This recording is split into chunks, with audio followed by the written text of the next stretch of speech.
एक छोटी सी बस्ती थी जहां पहाड़ों के बीच एक गांव बसा था जिसका नाम था चंदनपुर। ये गांव अपनी हरियाली और शांति के लिए मशहूर था, लेकिन इसकी शांति के पीछे छुपा था एक अंधेरा जो किसी को नजर नहीं आता था। वहां एक सुंदर लड़की रहती थी जिसका नाम था राधा। राधा की आंखों में एक अलग सी चमक थी और उसका चेहरा चांद जैसा रोशन था। उसकी मुस्कुराहट इतनी प्यारी थी कि गांव के लोग उससे दिल से प्यार करते थे। राधा के माँ-बाप रामू काका और सावित्री काकी एक सदा जीवन जीते थे और उनकी एक ही तमन्ना थी कि राधा की शादी एक अच्छे घर में हो। एक दिन गांव में एक अमीर परिवार के लड़के विक्रम का रिश्ता आया। विक्रम के परिवार के पास बड़ी हवेली थी और गांव के लोग उनकी इज्जत करते थे। विक्रम दिखने में सुंदर, शांत स्वभाव का लगता था और उसकी बातें इतनी मीठी थी कि राधा के परिवार को लगा कि ये रिश्ता राधा के लिए परफेक्ट है। राधा भी अपने सपनों के राजकुमार के बारे में सोचकर खुश थी। शादी का दिन जल्द हाई टाई हुआ और गांव में जश्न का माहौल बन गया। शादी का जश्न और सपनों का आगाज। शादी के दिन चंदनपुर के हर घर से खुशबुओं का मेला था। राधा को दुल्हन के रूप में सजाया गया और उसकी सुंदरता देखकर सब दंग रह गए। हवेली में बैंड बाजा और नाच गाना हुआ। विक्रम के परिवार ने गांव वालों के लिए बड़ा भोज रखा और सबने मिलजुलकर ये दिन मनाया। राधा के दिल में नई जिंदगी के सपने जग रहे थे। उसने सोचा कि विक्रम के साथ उसकी जिंदगी प्यार और खुशी से भर जाएगी। लेकिन शादी के कुछ दिन बाद ही राधा के सपने टूटने लगे। विक्रम का असली रूप उसके सामने आने लगा। वो गुस्से का तेज था और छोटी-छोटी बातों पर राधा पर चिल्लाता। कभी उसका खाना पसंद नहीं आता तो कभी उसके कपड़े। राधा ने सोचा कि शायद ये शुरुआती दिनों का गुस्सा है और वक्त के साथ सब ठीक हो जाएगा। उसने अपने दर्द को छुपाया और अपने ससुराल में सबके साथ प्यार से रहने की कोशिश की। लेकिन विक्रम का व्यवहार दिन बी ए दिन बुरा होता गया। उसका गुस्सा अब हाथ उठाने तक पहुंच गया था। राधा के जिस्म पर चोट के निशान बनने लगे, लेकिन उसने अपने मायके वालों को कुछ नहीं बताया क्योंकि उससे लगा कि ये बात उन्हें दुखी करेगी। एक रात का अंधेरा।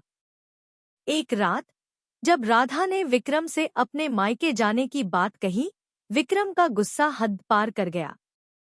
उसने राधा को इतना मारा कि राधा बेजान हो गई। विक्रम के दिल में डर था, लेकिन उसने अपने गुनाह को छुपाने का फैसला किया। उसने रात के अंधेरे में राधा के शेरा को हवेली के पीछे के घने जंगल में ले जाया और वहां एक गहरी खाई में दफना दिया। हवेली वापस आकर उसने सबको बताया कि राधा रात के अंधेरे में कहीं चली गई और उसका पता नहीं। गांव वालों को शक तो हुआ, लेकिन विक्रम के परिवार की ढाक के सामने कोई सवाल नहीं उठा सका। भूत का आगमन। कुछ दिन बाद हवेली में अजीब सी घटनाएं होने लगी। रात के सन्नाटे में किसी के चलने की आवाज सुनाई देती। कभी दरवाजे अपने आप खुल जाते तो कभी हवेली के पुराने आईने में एक साया दिखता। विक्रम के परिवार वाले डरने लगे, लेकिन विक्रम इन बातों को झूठ बोलकर टाल देता। एक रात जब विक्रम अपने कमरे में अकेला था, उसने एक ठंडी हवा का झोंका महसूस किया। उसने पलटकर देखा तो राधा का साया उसके सामने खड़ा था।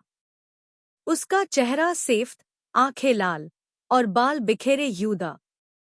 राधा की आवाज में एक ठंडी सी सिसकारी थी, विक्रम, तुमने मुझे क्यों मारा? मैं तुझे कभी चैन से जीने नहीं दूंगी।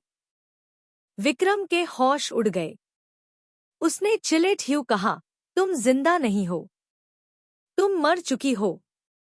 लेकिन राधा का भूत उसके पास आया और कहा, मैं मर तो चुकी हूँ, लेकिन मेरी आत्मा को शांति नहीं मिली। तुम्हें सजा मिलेगी, विक्रम। उस रात के बाद विक्रम हर रात राधा के भूत को देखता। कभी वो उसके सपनों में आती तो कभी हवेली के कॉरिडोर्स में उसके साथ चलती। उसके कमरे के दरवाजे पर हर रात खटखट की आवाज आती और जब वो दरवाजा खोलता तो कोई नहीं होता। विक्रम का डर इतना बढ़ गया कि वो रात भर सो नहीं पाता था। उसका चेहरा सेफ्त पैट गया और उसकी आंखों के नीचे काले घेरे बन गए। गांव का शोर और शक। गांव वालों को भी राधा के गायब होने के बारे में शक होने लगा। राधा के माँ बाप रामू काका और सावित्री काकी हवेली में आए और विक्रम से राधा के बारे में सवाल किए। विक्रम ने उन्हें झूठ बोला कि राधा शायद किसी के साथ भाग गई। ये सुनकर सावित्री काकी रो पड़ी, क्योंकि उन्हें अपनी बेटी पर पूरा भरोसा था। गांव के एक बुढ़े बाबा, जो मंदिर के पुजारी थे, ने कहा कि राधा की आत्मा अभी भी हवेली में भटक रही है। बाबा के पास कुछ आध्यात्मिक शक्तियां थी और उन्होंने गांव वालों को बताया कि जब तक राधा को इंसाफ नहीं मिलेगा, उसकी आत्मा शांति नहीं पाएगी। बाबा ने हवेली में एक विशेष पूजा का आयोजन किया। पूजा के लिए गांव के सब लोग एकत्रित हुए। पूजा के दौरान हवेली के सब दरवाजे और खिड़कियां अपने आप बंद हो गई। एक ठंडी हवा चलने लगी और सबके सामने राधा का भूत प्रकट हुआ। उसने अपनी कहानी सुनाई, कैसे विक्रम ने उससे प्यार का झूठा वादा किया, कैसे उसने उसकी हत्या की और कैसे उसके शेर को जंगल में छुपाया। गांव वाले डांग रह गए और विक्रम का चेहरा सेफ्त पैट गया।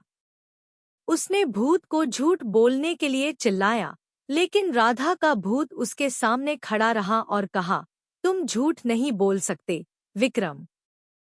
सच्चाई सबके सामने आ चुकी है। इंसाफ का रास्ता। गांव वालों ने विक्रम को पकड़ लिया और पुलिस को बुलाया। पुलिस ने जंगल में खोज की और वहां से राधा का शेर मिला। विक्रम के गुनाह का सबूत सबके सामने था। उससे गिरफ्तार कर लिया गया और कोर्ट ने उससे उम्र कैद की सजा सुनाई। राधा के माँ बाप का दिल टूट चुका था, लेकिन उन्हें ये सुकून मिला कि उनकी बेटी को इंसाफ मिल गया। हवेली में अजीब घटनाएं बंद हो गई।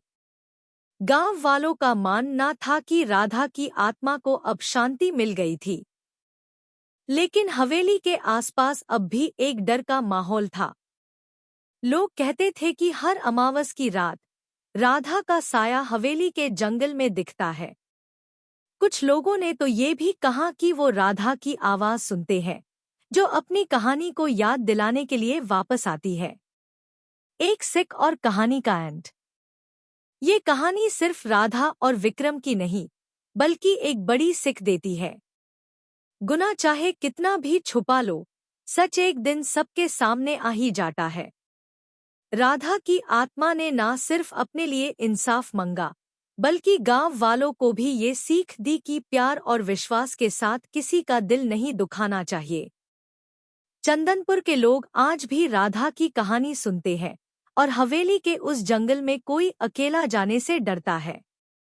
राधा की कहानी।